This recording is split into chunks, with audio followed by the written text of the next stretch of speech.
sejarah korupsi di era Orde Lama antara tahun 1951 sampai 1956, isu korupsi mulai diangkat oleh koran lokal seperti Indonesia Raya yang dipandu oleh Mustar Lubis dan Rosihan Anwar.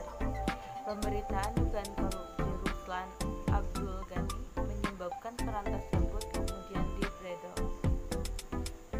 Di era Orde Baru sendiri atau Orde, Undang-Undang Anti Korupsi memiliki dasar hukum, yaitu Undang-Undang Nomor 3 Tahun 1971. Presiden Soeharto pernah membuat kebijakan anti korupsi tentang penyelenggaraan negara yang bersih. Selanjutnya, di era reformasi sendiri, Undang-Undang Anti Korupsi memiliki dasar hukum, yaitu Undang-Undang Nomor 31 Tahun 1999. Pemberantasan korupsi di Indonesia saat ini dilakukan oleh beberapa institusi, yaitu seperti BPKP, KPK, Kepolisian, Kejaksaan, dan Tim Tindak Pidana Korupsi.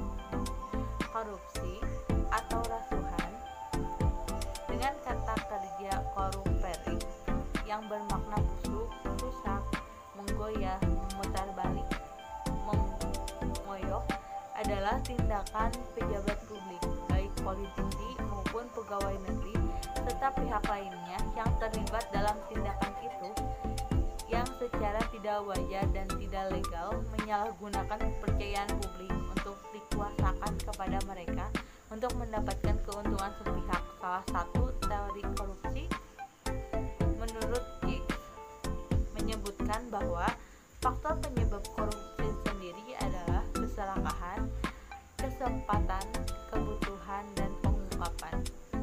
Keserakahan berpotensi dimiliki oleh setiap orang yang berkaitan dengan individu pelaku korupsi.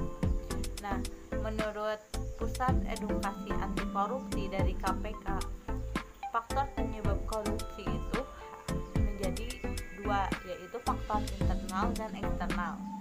Dampak masif korupsi diantaranya yaitu dampak korupsi terhadap ekonomi, dampak korupsi terhadap hukum, dampak korupsi terhadap lingkungan, dampak korupsi terhadap masyarakat, dampak korupsi terhadap politik, dan dampak korupsi terhadap pertahanan dan keamanan. Nilai anti korupsi sendiri diantaranya ada 8K dan 1T, yaitu kejujuran, kepedulian, kemandirian, kedisiplinan, kesederhanaan, kerja keras, keberanian, keadilan, dan tanggung jawab. Sedangkan prinsipnya yaitu seperti akuntabilitas, transparansi, kewajaran, kebijakan, dan kontrol kebijakan. Upaya pemberantasan korupsi sendiri diantaranya adalah pembentukan lembaga anti korupsi, pencegahan korupsi di sektor publik, pencegahan sosial, dan pemberdayaan masyarakat, mengembangkan instrumen hukum, mentoring dan evaluasi, serta kerjasama internasional. Dasar hukum korupsi di Indonesia yaitu Undang-Undang Nomor 31 Tahun 1999 tentang Pemberantasan Tindak Pidana Korupsi, sebagaimana yang telah diubah dengan Undang-Undang Nomor 20 Tahun 2001 tentang perubahan atas Undang-Undang Nomor 31 Tahun 1999 tentang Pemberantasan Tindak Pidana Korupsi.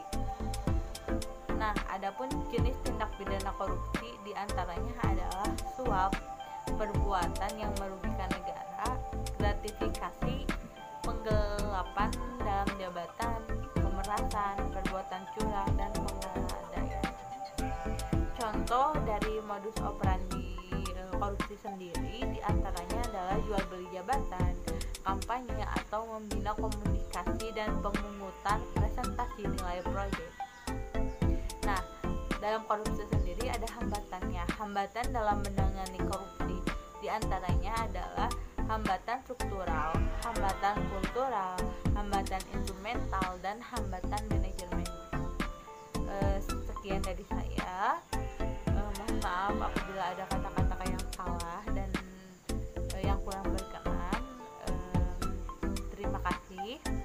Wassalamualaikum warahmatullahi wabarakatuh.